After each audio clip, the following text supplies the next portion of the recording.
Hey, YouTube.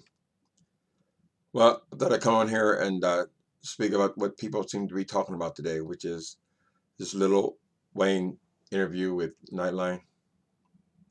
Is it Nightline or Dateline? One of them.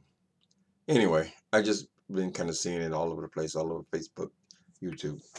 So, let me play a little bit of the clip first, so I know what I'm talking about. Okay, here we go. To understand that Black Lives Matter. It just sounds weird. I don't know that you put a name It's on it. called It's not Nightline. a name. It's not whatever. It's somebody got shot by police for a reason. I am a young, black, rich. If that don't let you know that America understands Black matter these days, I don't know what it is. That man white, he filming me. I don't know what you mean. Man. Don't come at me with that dumb man. My life matters, especially to my.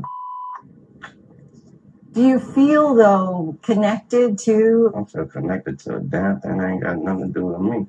If you do, you crazy as you, not the camera. You feeling connected to something that ain't got nothing to do with you. If it ain't got nothing to do with me, I ain't connected. I'm connected to the flag, right? Because I'm connected. I'm a gangbanger, man. I'm connected. He ended our interview Wait a minute, a little bit more. angrily. Lil Wayne is in the business of making music, not apologies. For Nightline, I'm Lindsay Davis in New York. Okay. So, I don't know what you guys are expecting from this dude. This is the man who's written all this stuff all over his face. You're a multimillionaire and you're sitting over here with this chicken scratch all over your face. I mean, if you want to, if that's your art expression, you would think that you would, pay somebody to do it right.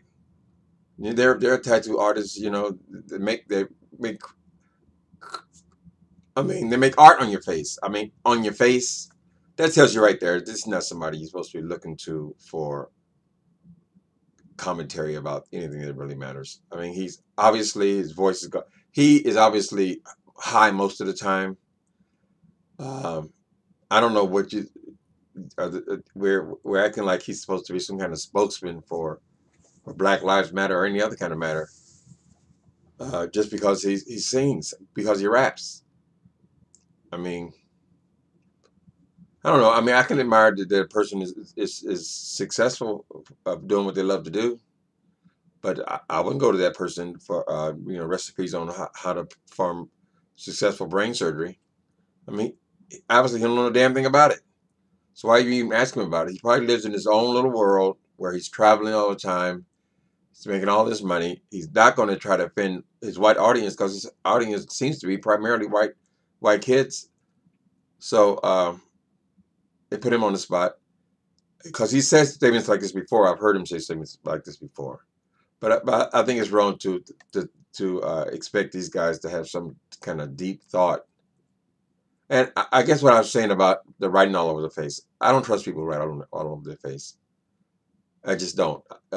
There are certain things. Most of my encounters with people who write all over the face have been people with mental illness or mental weakness, where they get high, they get this idea, and they just take a thing and start writing stuff all over their face.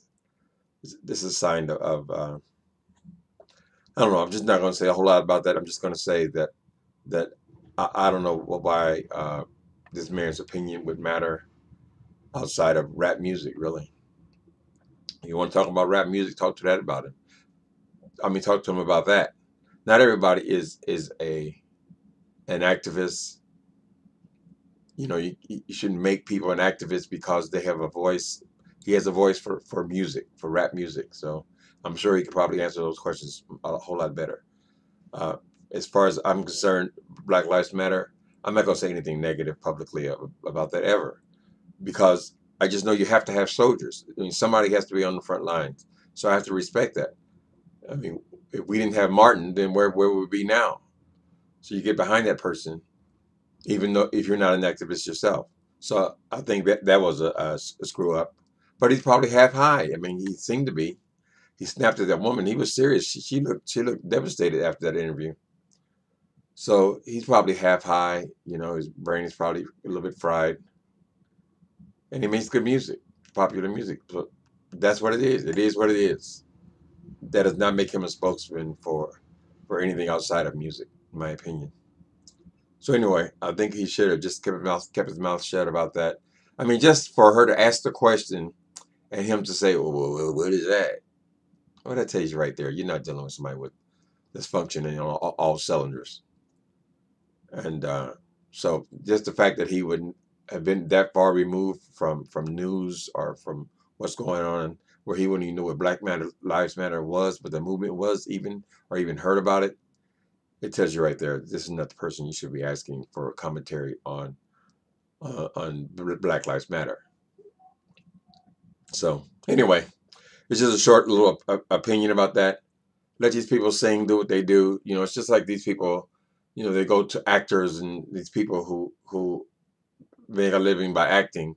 That means somehow now that they are authorities on politics.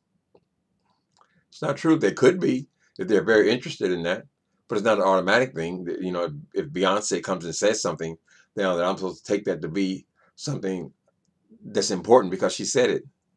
I don't believe that. So he's better off just be quiet. You shouldn't be interviewing people who are half high anyway.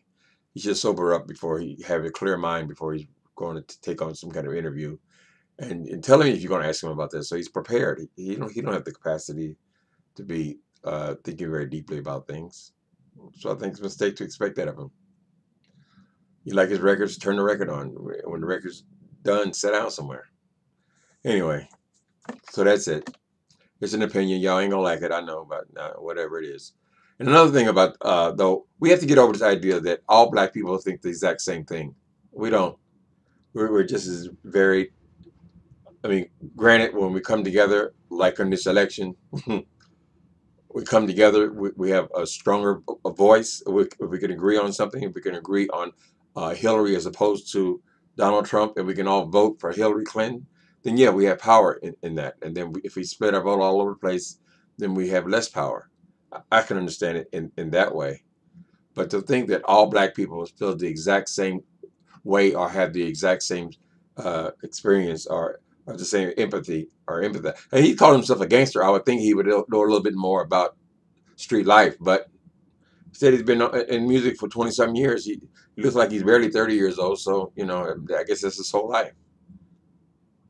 So anyway, there's all that. Go out and vote, people. Later. Really? A man who makes his living using